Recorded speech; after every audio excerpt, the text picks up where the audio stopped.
জিনতত্ত্ব এবং বিবর্তন এমন একটি অধ্যায় যে অধ্যায় থেকে তোমাদের সিকিউ এবং এমসিকিউ প্রত্যেকটা প্রশ্ন কিন্তু তুমি কমন পেয়ে যাবে। এবং আজকের যেই আলোচনাটা তোমাদের সাথে হবে এমসিকিউটা, বিশ্বাস করো এই এমসিকিউগুলো যদি তুমি সলভ করো ইনশাল্লাহ তোমার এই অধ্যায় থেকে আর কোথাও তুমি বাঁধবে না। চলো আমরা শুরু করে দিই আজকের অধ্যায়টি।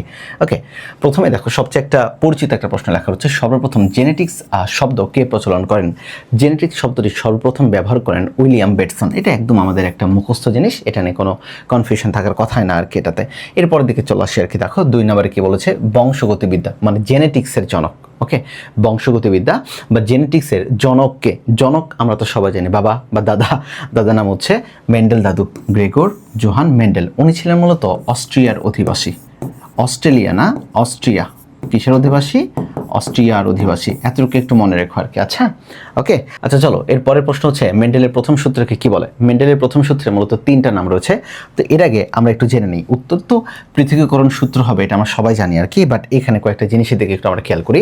মেন্ডেলের যে প্রথম সূত্র রয়েছে, এই প্রথম সূত্রের আরও কয়েকটা নাম রয়েছে। এই নামের মধ্যে তোমরা এখানে একটু খুঁজে পাবে, দেখো লেখা রয়েছে মনোহাইব্রিড ক্রস সূত্র, জননকোষ বিশুদ্ধতা সূত্র, the law of purity of gametes, অথবা পৃথকীকরণ সূত্র, যেটাকে বলা হয় দ্য ল অফ সেগ্রিগেশন। তাহলে 3টা জিনিস মনে রেখো, মনোহাইব্রিড, জননকোষ বিশুদ্ধতা সূত্র এবং আরেকটা হচ্ছে পৃথকীকরণ সূত্র। এখন এটা আসতে পারে যে দ্বিতীয় সূত্রে আর কি কি নাম রয়েছে? অবশ্যই ডাইহাইব্রিড সূত্র। ডাইহাইব্রিড সূত্র এর সাথে সাথে এটাকে বলা হয় স্বাধীনভাবে মেলানোর সূত্র বা বন্টনের সূত্র। ইংরেজি নামটা একটু দরকার, the law of independent assortment. The law of independent assortment, এটা একটু মাথায় রাখতে হবে কিন্তু। ওকে, তাহলে এটা ছিল দ্য ল অফ সেগ্রিগেশন আর the law of independent assortment. Assort মানে সাজানো গোছানো, বন্টন করে দেওয়া, সাজিয়ে দেওয়া, বন্টনের সূত্র। আর সেগ্রিগেট মানে পৃথককরণ সূত্র। ক্লিয়ার? এটা একটু মাথায় রাখতে হবে। তাহলে রাইট অ্যান্সার হবে পৃথকীকরণ সূত্র। চলো এর পরের দিকে আমরা একটু যাই। দেখো কি বলেছে আর কি, লেখা আছে পৃথকীকরণ এ বি বি এর জেনোটাইপধারী কয় ধরনের গ্যামেট তৈরি হতে পারে? চমৎকার একটা কথা বলে। দেখো এখানে প্রকট এ, প্রচ্ছন্ন ধরে রাখো বি, আবার প্রকট বি, এটা হচ্ছে ছোট হাতের বি, তাই তো? এদের মধ্যে কি কি হতে পারে? এদের মধ্যে এরাই নিজেরা যদি ক্রস করে তাহলে এটা একটা গ্যামেট। এটার সাথে এটা যদি করি তাহলে এটা একটা গ্যামেট। এর সাথে যদি আমি এটার সাথে এটা নিই তাহলে এ দে বড় বি একটা গ্যামেট, আর এটার সাথে এটা নিলে এ এবং বি এটা একটা গ্যামেট। তাহলে বলো গ্যামেট কয়টা হবে? 4টা। এটা কিন্তু হোমোজাইগাস না, এটা হচ্ছে হেটারোজাইগাস অবস্থা। এটা হচ্ছে 4টা গ্যামেট। এইভাবে একটু চিন্তা করতে হবে, তাহলে হবে আর কি আমাদের। ওকে, এরপরের দিকে আমরা একটু যাই। দেখো নারী দেহের 2টি এক্স ক্রোমোজোমের একটি কিংবা সম্পূর্ণ অনুপস্থিত থাকলে কোন রোগ হয়? ভাই এটা একদম একটু মুখস্থ টাইপের, এখানে তার বোঝার কিছু নাই। এই প্রশ্নটা কিন্তু 2-1বার আসে, এই জন্য এই প্রশ্নটা আমি অ্যাড করছি, যেটা কিনা আমাদের জিনতত্ত্ব এবং বিবর্তন অধ্যায়ের কিন্তু অন্তর্গত নয়, বাট তারপর এটা দিচ্ছে আর কি। এটা নাম হচ্ছে টার্নার সিনড্রোম। আমার কাছে মনে হয়েছে এই প্রশ্নটা বেশ গুরুত্বপূর্ণ। তাহলে কি বলেছে, নারী দেহের ক্ষেত্রে এক্স ক্রোমোজোম যদি একটা অনুপস্থিত থাকে বা উভয় ক্ষেত্রে যদি অনুপস্থিত থাকে তখন সেটাকে বলা হচ্ছে কোন সিনড্রোম? Turner syndrome. কোন সিনড্রোম? Turner syndrome. এটা একটু মনে রেখো আর কি। চলো এরপরের দিকে আমরা একটু চলে যাই, দেখি কি বলেছে। কোনটি মেন্ডেলের প্রথম সূত্রের ব্যতিক্রম? চমৎকার একটা কথা। মেন্ডেলের প্রথম সূত্রের ব্যতিক্রম হচ্ছে মূলত 3টা। কয়টা বলো তো? 3টা। 1 নম্বর হচ্ছে অসম্পূর্ণ প্রকটতা। অসম্পূর্ণ প্রকটতা, রাইট। এরপর 2 নম্বর হচ্ছে সমপ্রকটতা। অসম্পূর্ণ প্রকটতা, 2 নম্বর হচ্ছে সমপ্রকটতা, আর 3 নম্বর হচ্ছে লিথাল জিন। আচ্ছা, তোমাদের এখানে একটা কথা বলে রাখি, যেটা সমপ্রকটতা ভুল যেতে পারে এখানে আর কি, বুঝছো? সম হইতেছে প্রথম। তাহলে দেখো এই যে প্রথম সম, তাহলে সমপ্রকটতা হচ্ছে প্রথম সূত্রের ব্যতিক্রম। আবার বলো সমপ্রকটতা হচ্ছে কোন সূত্রের ব্যতিক্রম? প্রথম সূত্রের ব্যতিক্রম। আর যদি কখনো আসে সহপ্রকটতা, এই সহপ্রকটতাকে বলা হয় আরেকটা নাম পরিপূরক জিন। পরিপূরক জিন। তাহলে বলো সহপ্রকটতার অপর নাম কি? পরিপূরক জিন। তাহলে যদি কখন আসে সহপ্রকটতা কত নাম্বার সূত্রের ব্যতিক্রম? তখন দেবা 2। আর সমপ্রকটতা প্রথম সূত্রের ব্যতিক্রম। তাহলে ক্লিয়ার? অসম্পূর্ণ প্রকটতা, সমপ্রকটতা, লিথাল জিন। ক্লিয়ার? এই অসম্পূর্ণ প্রকটতার অনুপাতে একটু মনে রাখবা 1:2:1। সমপ্রকটতার অনুপাত 1:2:1, কিন্তু লিথাল জিনের যে ফেনোটাইপিক অনুপাত, বাইরের দিকে যে অনুপাত, সেটা হচ্ছে 2:1। মনে থাকবে এটাতে? 2:1। ক্লিয়ার? এতটুকু জিনিস এটাতে আমাদের। চলো তাহলে এটা হবে মূলত আমাদের কোনটা? প্রথম সূত্রের ব্যতিক্রম। প্রথম সূত্রের ব্যতিক্রম হচ্ছে অসম্পূর্ণ প্রকটতা। চলো অসম্পূর্ণ প্রকটতার ক্ষেত্রে জিনোটাইপিক অনুপাত কত? একটু আগে বলেছি অসম্পূর্ণ প্রকটতার ক্ষেত্রে 1:2:1, রাইট অ্যান্সার হবে কত? 1:2:1 মানে খ। চলো, লিথালিজমের ফেনোটাইপিক এবং জিনোটাইপিক অনুপাত কত? লিথালদের ক্ষেত্রে অনুপাত হওয়ার কথা ছিল সাধারণভাবে 3:1, প্রথম সূত্রের অনুপাত, কিন্তু যেহেতু একটা মারা যাচ্ছে এই জন্য এটার অনুপাত হবে 2:1, রাইট অ্যান্সার হবে 2:1। কোথায় গেল 2:1? ওকে, চলো এরপরের দিকে যাই। লিথাল জিনের কারণে কোন রোগ হয়? আমরা লিথাল জিনের অনেকগুলো রোগ জানি আর কি। ওকে, এর মধ্যে সবচেয়ে গুরুত্বপূর্ণ যে দুইটা রোগ সেটার নাম হচ্ছে হিমোফিলিয়া এবং থ্যালাসেমিয়া। আবারও বলি হিমোফিলিয়া এবং থ্যালাসেমিয়া। এর মধ্যে যেটা হিমোফিলিয়া এটাকে বলা হচ্ছে সেক্স লিঙ্কড ডিসঅর্ডার। তাহলে বলো এটাকে কোন ডিসঅর্ডার বলা হচ্ছে? Sex linked disorder. Sex linked disorder এটাকে বলা হয় হিমোফিলিয়া এবং থ্যালাসেমিয়া। লিথাল জিনের প্রভাব এর সাথে সাথে গুরুত্বপূর্ণ হিমোফিলিয়া হচ্ছে সেক্স লিঙ্কড ডিসঅর্ডার। আরেকটা জিনিস এখানে একটু মাথায় রাখতে হবে, সেটা হচ্ছে হিমোফিলিয়া যেটা এটা হচ্ছে সেমি লিথাল ধরনের। কোন লিথাল ধরনের? সেমি লিথাল ধরনের, মানে এটার কারণে 50%-এরও অধিক প্রাণীর মৃত্যু ঘটে, সেটাকে বলা হয় সেমিলিথাল। আর একটা মাছি রয়েছে যেটাকে বলা হয় ড্রসোফিলা মাছি। ড্রসোফিলা মাছি লুপ্তপ্রায় ডানা। ড্রসোফিলা মাছি লুপ্তপ্রায় ডানা, এটা হচ্ছে মূলত সাবভাইটাল। সাব মানে যেখানে মৃত্যুর রেট 50%-এর নিচে থাকে, সাব মানে নিচে। ওকে, চলো রাইট অ্যান্সার হচ্ছে হিমোফিলিয়া। চলো, ড্রসোফিলা মাছের লুপ্তপ্রায় ডানা সৃষ্টিকারী জিন কোন ধরনের? একটু আগে বললাম আর কি, এটা হচ্ছে সেমিলিথাল ধরনের, এটা হচ্ছে লিথাল জিন, বাট কোন লিথাল? যেহেতু মরে কম, মানে এটা হচ্ছে সাবভাইটাল। এটা হচ্ছে কোনটা? সাবভাইটাল। সাব মানে অর্ধেকের কম মরে, সাব মানে হচ্ছে নিচে।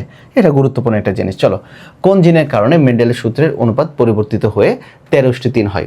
এই যে দেখো মেন্ডেলের দ্বিতীয় সূত্র যদি আমি কথা বলি, দ্বিতীয় সূত্রের কিছু ব্যতিক্রম রয়েছে আর কি, বুঝছো?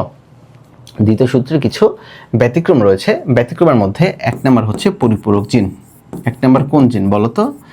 পরিপূরক জিন। পরিপূরক জিনের অপর নাম সহপ্রকটতা। পরিপূরক জিনের অপর নাম কি? সহপ্রকটতা। অনুপাত কত বলো তো? অনুপাত হচ্ছে 9:7। 2 নাম্বার প্রোকোটেপিস্টাসিস।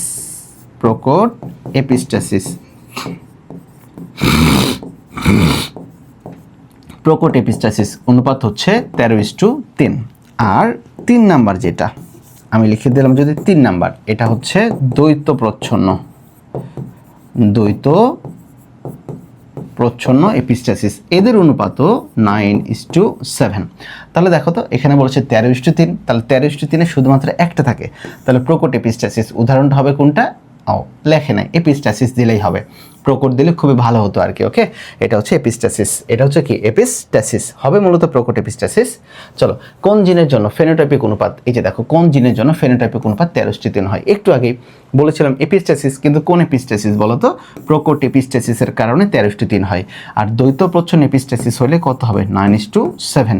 এবং এই যে দ্বৈত প্রচ্ছন্ন এপিস্টাসিসের উদাহরণ পরীক্ষাতে খুব বেশি আসে, মুখ বধিরতা। বলো কি উদাহরণ বলো তো? মুখ বধিরতা। ওকে, মুখ বধিরতা মানে বলতে পারে না, শুনতেও পারে না, এই হচ্ছে ফ্যাক্ট। চলো যাই। আর দ্বৈত প্রচ্ছন্ন এপিস্টাসিসের অনুপাত কত? ভাই তোমরাই বলো, দ্বৈত প্রচ্ছন্ন এপিস্টাসিসের অনুপাত কত? মুখ বধিরতার ক্ষেত্রে অনুপাত কত? 9:7। এটা কিন্তু পরীক্ষাতেও আসে, সৃজনশীলের জন্য গুরুত্বপূর্ণ জিনিস। মানুষের দেহকোষে কতটি অটোজোম থাকে? আমরা জানি টোটাল থাকে 46টি, তাই তো? 46টার মধ্যে 2টা থাকে আমাদের সেক্স ক্রোমোজোম, তাহলে অটোজোম থাকে কতটি? 44টি। অটোজোম থাকে কতটি? 44টি। রাইট অ্যান্সার হবে 44। চলে আসো, ঘাসফড়িংয়ের লিঙ্গ নির্ধারণ পদ্ধতি কোনটি?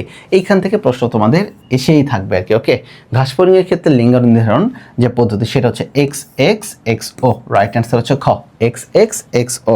চলো, এটা একটা ব্যাখ্যা আমরা একটু দেখে ফেলি, খুবই গুরুত্বপূর্ণ জিনিস। ফার্স্ট অফ অল, আমাদের আজমল স্যারের বই কিন্তু মাত্র এই 2টা লিঙ্গ নির্ধারণ পদ্ধতি দেওয়া রয়েছে, 1 এবং 2। আর আলিম স্যারের বইতে দেওয়া রয়েছে 4টা। তাহলে দেখো XXXY মানে এটা তো মানুষের ক্ষেত্রে, তাই না? আমাদের মতো মানুষের ক্ষেত্রে, মানে মানুষেরও তো XXXY রয়েছে। তাহলে দেখো ড্রসোফিলা মাছি, মানুষ, যত ধরনের স্তন্যপায়ী রয়েছে। এরপরে গাঁজা, ওকে, তেলাকুচা আর ইলোডিয়া। তাহলে দেখো গাঁজা তেলাকুচা, গাঁজার ক্ষেত্রে হচ্ছে গাছের ক্ষেত্রে যেটা গাঁজা এবং তেলাকুচা। আর দেখো XXXO মানে পোকামাকড়দের ক্ষেত্রে কিছু, দেখো ঘাসফড়িং, গান্ধী পোকা, তেলাপোকা, ছারপোকা, আর্থ্রোপটেরা এবং হেটেরোস্টেরা শ্রেণীর প্রাণীদের। তার মানে মূলত এই যে পোকামাকড় যেটা থাকে, ঘাসফড়িং, গান্ধী পোকা, তেলাপোকা, ছারপোকা ইত্যাদির ক্ষেত্রে XXXO। আর মানুষ গাজা তেলাকুচা, মানুষ গাজা তেলাকুচা এটা হচ্ছে XXXO এর পদ্ধতিতে। এখন এই জায়গাতে একটা খেয়াল করে দেখো, জেডও এটা অনেক ক্ষেত্রে আসে মথ ও প্রজাপতি, কিছু মথ ও প্রজাপতি। আবার এই প্রজাপতি কিন্তু দেখো জেডডাব্লিউতেও পড়ে, কিন্তু একটা জিনিসের ক্ষেত্রে একটু মাথায় রাখতে হবে, সেটা হচ্ছে মথ এক ধরনের পোকা। এই মথ কিন্তু জেড ওতে পড়ে। ক্লিয়ার? জেড ওতে এটা কিন্তু পড়বে, মাথায় রেখো। এখান থেকে আমি তোমাদের 3 স্টার দিয়ে দিলাম, প্রশ্ন আসার মতো একটা জায়গা এটাতে। আচ্ছা, চমৎকার, দেখো কি কথা বলেছে। এখন এটা হচ্ছে ট্রিকি কিছু। বর্ণান্ধ পুরুষ এবং স্বাভাবিক দৃষ্টির নারী এর মধ্যে বিয়ে হলে তাদের স্বাভাবিক দৃষ্টির কন্যা সন্তানের সম্ভাব্য হার কত? চলো, বর্ণান্ধ পুরুষ মানে কালার ব্লাইন্ডনেস, পুরুষের ক্ষেত্রে হয় XY। আচ্ছা, হ্যাঁ, XY। আর স্বাভাবিক বাহক না, কিন্তু স্বাভাবিক মানে ধরে রাখো XX দিলাম। এখন ব্যাপার হচ্ছে বর্ণান্ধ পুরুষ মানে ছোট হাতের C দিব, ওয়াইয়ের তো এটা তো রোগ নাই, জন্য ওয়াইয়ের সাথে কিছু দিব না। আর স্বাভাবিক বলতে X বড় হাতের C মানে কালার ব্লাইন্ডনেসের কথা বলেছে। এর সাথে এটা ক্রস করলে কি হবে? X ছোট c, X বড় c। এর সাথে এটা করলে কি হবে?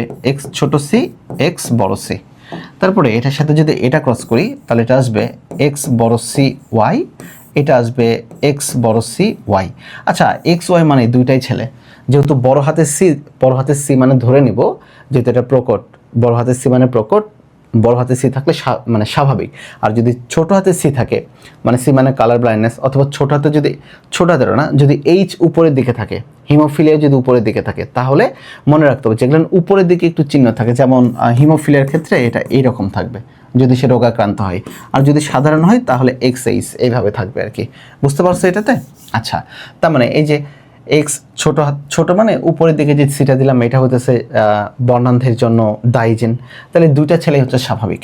আর এই যে দুইটা মেয়ে XX আসছে, মেয়ে দুইটার মধ্যে সব কয়টা মেয়ে কিন্তু স্বাভাবিক দৃষ্টি সম্পন্ন, কিন্তু তারা বাহক। স্বাভাবিক দৃষ্টি সম্পন্ন কিন্তু বাহক, মানে তাদের দৃষ্টি নিয়ে কোনো সমস্যা হবে না, অবশ্যই স্বাভাবিক দৃষ্টি বাট বাহক। তাহলে সম্ভাব্য হার কত? রাইট অ্যান্সার হবে 100%। রাইট অ্যান্সার হবে কোনটা বলো তো? তাদের স্বাভাবিক দৃষ্টির কন্যা প্রত্যেকটা কন্যাই স্বাভাবিক দৃষ্টির, কিন্তু তারা বাহক হবে। ওকে, চলো। বর্ণান্ধতে আক্রান্ত কন্যার বাবা মা হলো, এই যে দেখো কি বলেছে, বর্ণান্ধতায় আক্রান্ত কন্যা। আচ্ছা, বর্ণান্ধতায় আক্রান্ত কন্যার বাবা মা হলো নিচের কোনটা? যে কোনো একটা জায়গায় একটু খেয়াল করবো আর কি। তার মানে বাচ্চা হইতেছে এফেক্টেড, তার মানে বাচ্চার জেনোটাইপ হচ্ছে বর্ণান্ধতায় আক্রান্ত, মানে X ছোট হাতের C, X ছোট হাতের C, তাই তো? তার মানে একটা বাবা থেকে আসে, একটা মা থেকে আসে। তাহলে বাবাদের তো বাহক করার কোনো সুযোগ নেই, তাহলে বাবার হবে বর্ণান্ধ। তাহলে X ছোট হাতের C না দিয়ে উপরে C দিলাম, Y দিলাম, এটা বাবা। মা হইতেছিল বাহক, X বড় হাতের C আর X উপরে দিয়ে ছোট হাতের C, বাহক। তাহলে বলো তো এটার সাথে যদি আমি এইটা ক্রস করি, তাহলে আমি কি পাবো? X বড় C, X ছোট C। এটার সাথে যদি এইটা করি, X ছোট C, X ছোট C। ওকে, এটার সাথে যদি এইটা করি, X বড় C Y, এটার সাথে আসবে X ছোট C Y। বলেছিল কে? কন্যা। দেখো XX মানে কন্যা, এই কন্যার মধ্যে এই কন্যাটা হতেছে স্বাভাবিক দৃষ্টি কিন্তু বাহক, আর এটা দুইটাই যেহেতু ছোট, তার মানে এটা হচ্ছে বর্ণান্ধ কন্যা। এটা হচ্ছে কোন কন্যা? বর্ণান্ধ কন্যা। তাহলে কন্যা যদি বর্ণান্ধ হয়, তাহলে তুমি বলো তো বাবা কি হলো? বাবা হইতেছে বর্ণান্ধ ছিল, বাবা কি? বর্ণান্ধ। আর মা কি ছিল? মা হইতেছে বাহক। তাহলে মেয়ে যদি কখনো আক্রান্ত হয়, তার মানে মাথায় রাখতে হবে বাবা হইতেছে ওই রোগে আক্রান্ত, আর মা হইতেছে ওইটার বাহক। তাহলে রাইট অ্যান্সার হবে কি? মা বাহক আর বাবা হচ্ছে বর্ণান্ধ। মা বাহক, বাবা হচ্ছে বর্ণান্ধ। এটা হচ্ছে গ নাম্বার প্রশ্ন, গ নাম্বার উত্তর হবে এটাতে। ওকে, চমৎকার একটা প্রশ্ন। কোন রোগটিকে রাজকীয় রোগ বলা হয়? ওই যে ব্রিটিশ এবং এলিস। ওকে, এরা হইতেছে মূলত ওই যে ভিক্টোরিয়া রানীর কন্যা ছিল, 4 কন্যার মধ্যে 2 কন্যা হিমোফিলিক আক্রান্ত, তার মানে এটা হচ্ছে রোগটিকে রাজকীয় রোগ বলা হয়, হিমোফিলিয়া। ওকে, চলো এরপরের দিকে একটু চলে যাই। ক্লাসিক হিমোফিলিয়ার জন্য দায়ী কোনটা? ক্লাসিক হিমোফিলিয়া আমরা জানি হিমোফিলিয়ার জন্য 2টি ফ্যাক্টর দায়ী, একটা হচ্ছে 8 এবং 9। তাহলে ক্লাসিক হিমোফিলিয়ার জন্য দায়ী হইতেছে 8 নম্বর ফ্যাক্টর। কত নম্বর ফ্যাক্টর বলো তো? 8 নম্বর ফ্যাক্টর। ওকে, আচ্ছা, আর এই যে দেখো ক্রিসমাস ডিজিজ বা হিমোফিলিয়া বি, এটার জন্য দায়ী হতেছে 9 নম্বর ফ্যাক্টর। কয় নম্বর ফ্যাক্টর? 9 নম্বর ফ্যাক্টর। ওকে, চলো এরপরে দেখে যাই হিমোফিলিয়া আক্রান্ত মহিলার সম্ভাব্য পিতামাতাকে। এই যে দেখো হিমোফিলিয়া আক্রান্ত মহিলা মানে কন্যা হতেছে হিমোফিলিক, তাহলে বাচ্চা যদি হিমোফিলিক হয় তার মানে ধরে নিতে হবে বাচ্চা যদি আক্রান্ত হয়, মানে ধরে রাখো বাচ্চা যদি হিমোফিলিক হয়, হিমোফিলিক হওয়া মানে তার বাবা আক্রান্ত। বাবা কি বলতো? আক্রান্ত, মাসবে বাবা আক্রান্ত হবেই। আর মা হইতেছে বাহক হবে। মা হবে কি বলো? মা হবে বাহক। মা হবে কি বলতো? বাহক। তাহলে চলো মা বাহক, বাবা হিমোফিলিক, রাইট অ্যান্সার হবে ক। রাইট অ্যান্সার হবে কি? ক। একটু আগে এটা আমরা ব্যাখ্যা দেখে আসছি আর কি, তোমরা পারবে এটাতে। এখানে দেওয়া রয়েছে, এটা যদি পারো পড়ে নিও, কিন্তু আমি জানি আমি না পড়াই দিলে তোমাদের পারা খুবই টাফ। সে এত কিছু প্যারা নাই, যে যতটুকু করে দিছি ততটুকু দেখে নিও আর কি, যদি সুযোগ থাকে। নিচের কোন রক্তের গ্রুপকে সার্বজনীন দাতা বলা হয়? সার্বজনীন দাতা মূলত ও নেগেটিভ। ও নেগেটিভ না থাকলে ও দিবা, বা ও পজিটিভ দিবা, বা ও দিবা। আর ও নেগেটিভ থাকলে সবার আগে ও নেগেটিভ দেবা, বেস্ট ও নেগেটিভ। আর যে গ্রহিতা হইতেছে এবি, যদি থাকে এবি দিবা, যদি এবি পজিটিভ থাকে তাহলে অবশ্যই এবি পজিটিভকে দেবা। ওকে, চলো এই প্রশ্নটি কি বলেছে? এবি এবং ও রক্ত গ্রুপধারী সন্তানদের পিতামাতার রক্তের গ্রুপ হবে কোনটা? অবশ্যই লাস্টের দিকে একটা ও থাকতে হবে এবং সেই সাথে এবি থাকতে হবে। তাহলে এবি তো আছেই, সেই সাথে একটা ও রয়েছে, তাহলে রাইট অ্যান্সার হবে এবি এবং ও। বাবা এবং মা উভয়ের রক্তের গ্রুপ এ হলে সন্তানের রক্তের গ্রুপ ও হওয়ার সম্ভাবনা কত? তাহলে বাবার রক্তের গ্রুপ এ এবং মায়ের রক্তের গ্রুপ এ, সাথে একটা ও তো আমরা দিতে পারি, ও তো মানে 0। তাহলে যদি ক্রস করি তাহলে এটা হবে এ, এটা যদি করি এটা হবে এ ও, এটা যদি করি এইটাও হবে এ ও, আর এইটা যদি করি ও। তার মানে কি? এটা রক্তের গ্রুপ এ, আর এটা হবে ও। তার মানে ও থাকবে কত পার্সেন্ট? 25%। কত পার্সেন্ট? 25%। Right answer 25%। রাইট, চলো যাই প্রাকৃতিক নির্বাচন মতবাদ। অবশ্যই রবার্ট চার্লস ডারউইন উনি এই কথাটা বলেছেন। নিচের কোনটি সমবৃত্তীয় অঙ্গ? সমবৃত্তীয় অঙ্গ বলতে আমরা বুঝি প্রজাপতির ডানা। একটু আমার সাথে বলো তো সমবৃত্তীয় অঙ্গ। আচ্ছা, একটা হচ্ছে সমসংস্থ, একটা হচ্ছে সমবৃত্তি। এটা একটু তোমাদের আলোচনা করি। সমবৃত্তীয়, আর একটা হচ্ছে সমসংস্থ। ভাই সমবৃত্তি মানে, বৃত্তি মানে কাজ, মানে তাদের কাজ সমান, মানে একই রকম কাজ করে। ওকে, আর সমবৃত্তি, বৃত্তি মানে উৎপত্তি, মানে তাদের গঠনগত দিক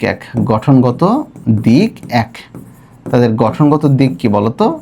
একই। আচ্ছা, একটা জিনিসের দিকে কি? তাহলে সমবৃত্ত বলতে কাজ সমান। তাহলে যেমন বিমানের পাখা আর পাখির পাখা, দুইটার দেখো কাজ কিন্তু সেম। বিমানের পাখারও কাজ হইতেছে ওরা, পাখির পাখারও কাজ হইতেছে ওরা। তাহলে তারা কিন্তু হবে মূলত সমবৃত্তীয়, বাট নট সমসংস্থ। যেমন কি হতে পারে? বাদুড়ের পাখা আর ধরে রাখো একটা পাখির পাখা, তারা দুজনের গঠন এক। তারপরে কুকুরের পা আর মানুষের পা, দুজনেরই গঠন এক, সেম। তাহলে গঠন এক হলে সমসংস্থ, আর কাজ এক হলে সমবৃত্তি। চলো এরপরের দিকে আমরা একটু যাই, দেখি সমবৃত্তীয় অঙ্গ হলো কোনটা। বৃত্তি মানে একই রকম কাজ। তাহলে দেখো পাখির ডানা আর প্রজাপতির ডানা, দুইটার কি কাজ মূলত একই জিনিস না? পাখির ডানার কাজও ওরা, প্রজাপতির ডানার কাজও ওরা, কিন্তু তাদের গঠন আলাদা, এই জন্য হচ্ছে তারা সমবৃত্তীয়। মানবদেহের নিষ্ক্রিয় অঙ্গ কোনটি? যেটা মূলত কাজে লাগে না। নিষ্ক্রিয় অঙ্গের মধ্যে থাকে হচ্ছে অ্যাপেন্ডিক্স, তারপর হচ্ছে এই যে কানের যে পেশি, কর্ণপেশি, আর একটা থাকে গায়ের লম। তাহলে এখানে রাইট অ্যান্সার হবে মূলত গায়ের লম হচ্ছে নিষ্ক্রিয় অঙ্গ হিসেবে কাজ করে। চলো এরপরে দেখো ব্যক্তিজনে জাতিজনের পুনরাবৃত্তি ঘটায়, এই মতবাদটি কে দিয়েছেন? ওকে, এই মতবাদটি দিয়েছেন বিজ্ঞানী হেকেল। এটা কিন্তু একদম একটা পেইড প্রশ্ন, এই প্রশ্নগুলো আসতে থাকে। ব্যক্তিজনে জাতিজনের পুনরাবৃত্তি ঘটায়, এটা কে দিয়েছেন? বিজ্ঞানী হেকেল দিয়েছে। ওকে, এরপর দিকে যাই। জীবাংশ সম্পর্কে আলোচনাকে কি বলা হয়? জীবাংশ সম্পর্কে আলোচনাকে বলা হয় প্যালিওঅন্টোলজি। আবারও বলো কি? প্যালিওঅন্টোলজি। ওকে, চলো যাই আর্কিওপটেরিক্স। এটা হচ্ছে যোগসূত্রকারী প্রাণী। কাদের ক্ষেত্রে? সরীসৃপ এবং পাখিদের ক্ষেত্রে। এই যে দেখো সরীসৃপ এবং পাখির যোগসূত্রকারী যেই দশা, তার নামে হচ্ছে আর্কিওপটেরিক্স। ওকে, এরপরে যাই কোনটি জীবন্ত জীবাশ্মের অনেকগুলোর নাম রয়েছে আর কি। ওকে, এর মধ্যে হচ্ছে ল্যাটিমারিয়া। কি নাম হচ্ছে? ল্যাটিমারিয়া। এটা হচ্ছে একটা জীবন্ত জীবাশ্ম। এছাড়া আরও কিছু নাম রয়েছে আর কি। চলো এখানে উদাহরণ দেওয়া রয়েছে, এদের মধ্যে লিমোলাস, ওকে, পেরি প্যাটাস, ল্যাটিমারিয়া, ওকে, তারপর স্ফেনোডন ইত্যাদি, এটা একটু পড়ে নিতে হবে আর কি। আচ্ছা, এছাড়াও কিন্তু প্ল্যাটিপাসের সাথে জীবন্ত জীবাশ্মের অনেক মিল রয়েছে। প্ল্যাটিপাস, ওকে। চলো, সরীসৃপের যুগকে কাকে বলা হয়? সরীসৃপের যুগ বলা হয় মেসোজোইকে। আবারও বলো, সরীসৃপের যুগ কাকে বলা হয়? মেসোজোইককে। আমার সাথে সাথে একটু পড়ো, সরীসৃপের যে যুগ কাকে বলা হয়? মেসোজোইককে। ওকে, খুবই গুরুত্বপূর্ণ এই প্রশ্নটা কিন্তু। আমরা যাই, স্তন্যপায়ীর যুগ বলা হয় কাকে? এগুলো যে প্রশ্ন খুবই আসে এই ছক থেকে, আমি ছকটা দেখাই দিব। স্তন্যপায়ীর যুগ বলা হচ্ছে মূলত সিনোজোইককে। তাহলে মেসোজোইক হচ্ছে সরীসৃপ আর স্তন্যপায়ী হচ্ছে সিনোজোইক। আবারও বলো, স্তন্যপায়ী সিনোজোইক, স্তন্যপায়ী সিনোজোইক। ওকে, আচ্ছা, এরপরে দিকে যাই। ব্ল্যাক ক্রস না, এটা হবে ব্যাক ক্রস, একটু লিখতে ভুল হয়েছে। ব্যাক ক্রস হলো কোনটা? ব্যাক ক্রস হলো মূলত পেছনের দিকে প্রকট এবং প্রচ্ছন্নের সাথে F1 জনুর সাথে প্রকট বা প্রচ্ছন্নের যে ক্রস ঘটায়। তার মানে কি? ব্যাক ক্রস মানে পেছনে, মানে হয় প্রকটের সাথে আরেকটা হচ্ছে প্রচ্ছন্নের সাথে তারা ক্রস ঘটাবে। তার রাইট অ্যান্সার হবে 2 বা 3, 2 ও 3। আচ্ছা, তার আগে তোমাদের যে জিনিসটা আমি একটু দেখাতে চাই সেটা হচ্ছে, চলো আমি একটু তোমাদেরকে দেখে নিই আর কি। আচ্ছা, রাজকীয় রোগ তোমরা বললা না একটু আগে, হিমোফিলিয়া, কিন্তু ভূমধ্যসাগরীয় রোগ এটা বলা হচ্ছে থ্যালাসেমিয়া। থ্যালাসা মানে সাগর, তাহলে ভূমধ্যসাগরীয় রোগ হচ্ছে থ্যালাসেমিয়া আর রাজকীয় রোগ হচ্ছে হিমোফিলিয়া। ওকে, আচ্ছা, এই যে এইটা আমার খুবই প্রিয় একটা ছক। কেন প্রিয় জানো? আমার মেডিকেল টেস্টে আমি এই ছকটা থেকে ভুল করছিলাম, আমি কখনো পড়ি নাই, আমি জানতামই না এটা পড়তে হয় আর কি। তো দেখো, মহাযুগের কথা 5টা রয়েছে, নিচ থেকে শুরু করলাম। আর্কিওজোইক, এখানে কোনো জীবন্ত জীবাশ্ম থাকে না, 400 কোটি বছর আগে এটা আসে। এরপরে হচ্ছে প্রোটেরোজোইক, এরপরে দেখো প্যালিওজোইক। ওকে, প্যালিওজোইকের মধ্যে আমাদের মধ্যে দেখি এখানে লেখা রয়েছে উভচরের, তারপরে মাছের যুগ ইত্যাদি ইত্যাদি। বাট তোমাকে যেটা লাগবেই এই যে মেসোজোইক, এটা একদম ট্রিপল স্টার মেসোজোইকের দেখো Triassic, Jurassic, Cretaceous. Triassic, Jurassic, Cretaceous. Jurassic park movie দেখছি, ট্রায়াসিক আসছে, এটা দরকার 22.5, জুরাসিক 16.5 কোটি বছর আগে, ক্রিটেসিয়াস মানে ক্রিটিক্যাল 13.5 কোটি বছর আগে।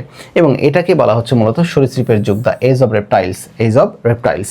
দেখো, যেটা ট্রায়াসিকের ট্রায়াল চলে, অর্থাৎ ডাইনোসরের এখানে উদ্ভব ঘটে, রাইট? ডাইনোসরের উদ্ভব ঘটে। আর এই যে জুরাসিক, এখানে বিভিন্ন প্রজাতির ডাইনোসর এবং দাঁতযুক্ত প্রথম পাখি বলতে আর্কিওপটেরিক্সকে বোঝানো হয়, জুরাসিক যুগে ওটা পাওয়া যায়। আর ক্রিটেসিয়াস মানে এটা ক্রিটিক্যাল, অর্থাৎ এই যুগে এসে ডাইনোসর তাদের প্রাধান্যতা পায় এবং তারা বিলুপ্ত হয়ে যায় এখানে, অর্থাৎ তারা প্রাধান্যতাও পেয়ে যায় এবং বিলুপ্ত হয়ে যায়। তাহলে বিলুপ্ত হয় ক্রিটেসিয়াসে, প্রথম আসে ট্রায়াসিকে, আর আর্কিওপটেরিক্স দেখা যায় কিন্তু জুরাসিকে। আচ্ছা, আসো এখন এখানে দেখো লেখা হচ্ছে সিনোজোইকের মধ্যে এখানে আমার মধ্যে গুরুত্বপূর্ণ যে প্রশ্নটা আমার ভালো লাগে সেটা হচ্ছে স্তন্যপায়ী প্রাধান্য হচ্ছে মায়োসিনে আসে 3.5 কোটি বছর আগে। এটা একটু দেখবা। মানুষের উদ্ভব আসে 2 কোটি বছর আগে, প্লিওসিন, স্টার চিহ্ন দিলাম। তাহলে মানুষের উদ্ভব হচ্ছে কোনটার ক্ষেত্রে? মানুষের উদ্ভব হচ্ছে কোন ইপকের ক্ষেত্রে? প্লিওসিনের ক্ষেত্রে। কত কোটি বছর আগে? 2 কোটি বছর আগে। ওকে, আর রিসেন্ট হচ্ছে কত কোটি বছর আগে? 25,000 বছর আগে। রিসেন্ট কত? 25,000 বছর আগে। এবং আধুনিক মানুষ এবং সভ্যতার উদ্ভব, তাহলে মানুষের উদ্ভব হচ্ছে প্লিওসিন, মানুষের উদ্ভব প্লিওসিন 2 কোটি বছর আগে। আর আধুনিক মানুষ কত হাজার বছর আগে? 25,000 বছর আগে। ওকে, এটা আমার খুবই একটা প্রিয় একটা ছক, এই ছকটা দেখবা, দেখিয়ে দিলাম আর কি তোমাদের ক্ষেত্রে।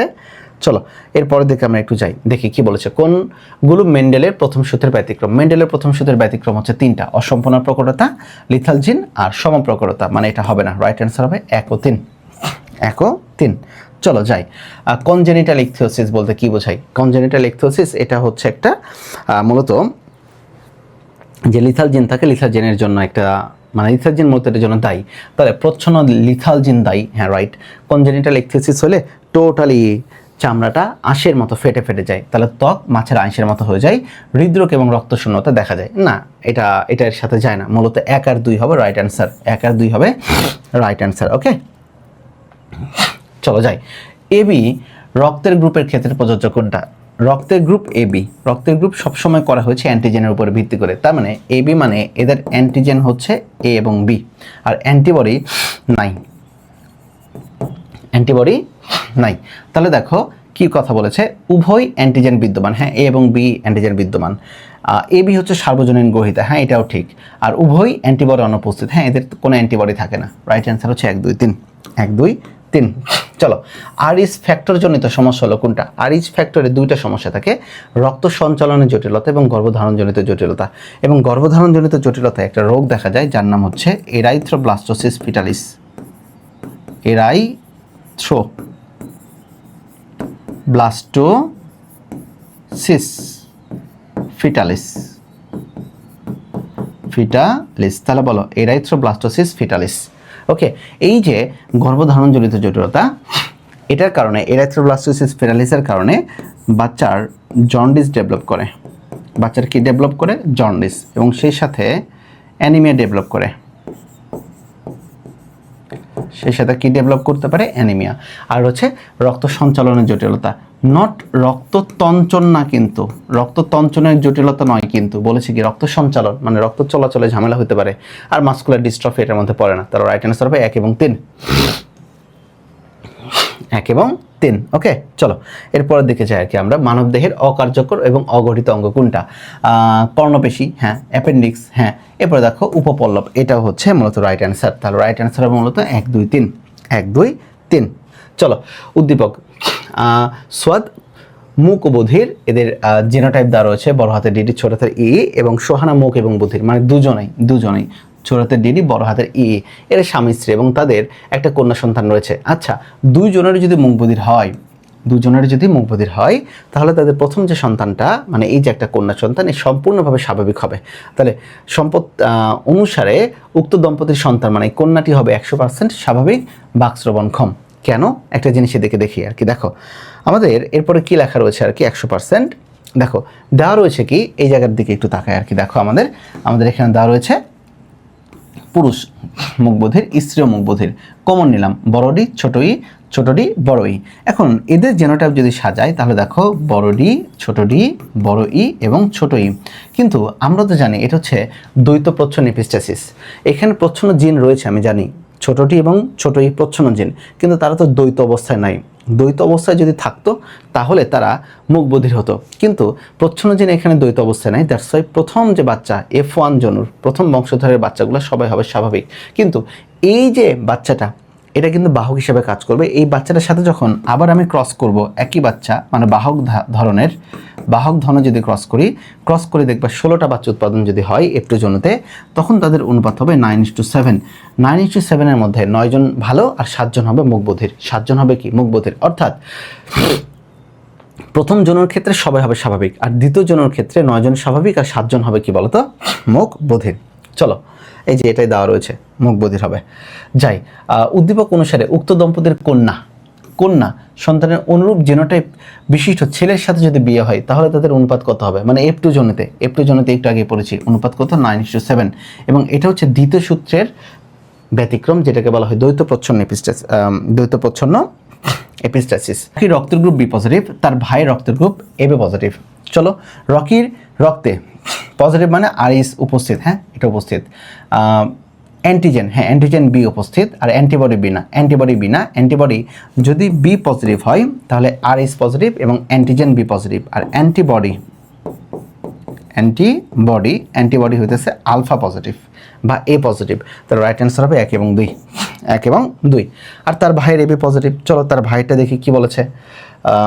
আচ্ছা, এইখানের দিকে একটু খেয়াল করি, রক্তের গ্রুপের মধ্যে সবচেয়ে বেশি পরিমাণ থাকে কোনটা, খেয়াল করে আর কি। দেখো যেদার ক্ষেত্রে দেখো রক্তের গ্রুপ বি এটা হচ্ছে 35%, রক্তের গ্রুপ A 23%, রক্তের গ্রুপ AB 8%, আর রক্তের গ্রুপ ও এটা হচ্ছে 34% বা অনেক ক্ষেত্রে 33% আসে। যাই হোক, এর মধ্যে আমরা জানি সার্বজনীন দাতা হইতেছে ও নেগেটিভ, মূলত ও নেগেটিভ।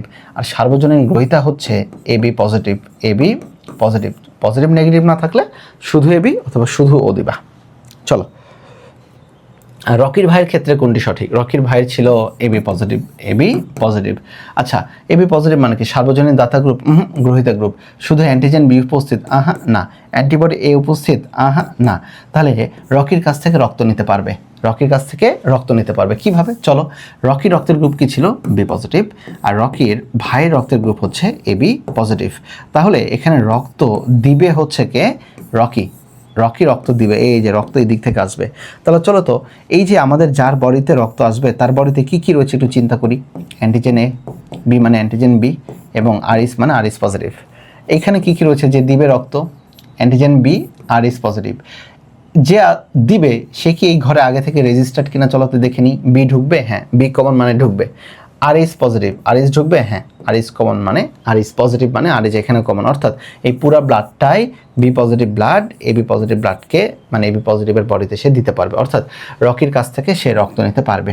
বাট এটা যদি উল্টা করতে তাহলে হতো না এটাতে। ওকে, আচ্ছা এই ছিল মূলত আমাদের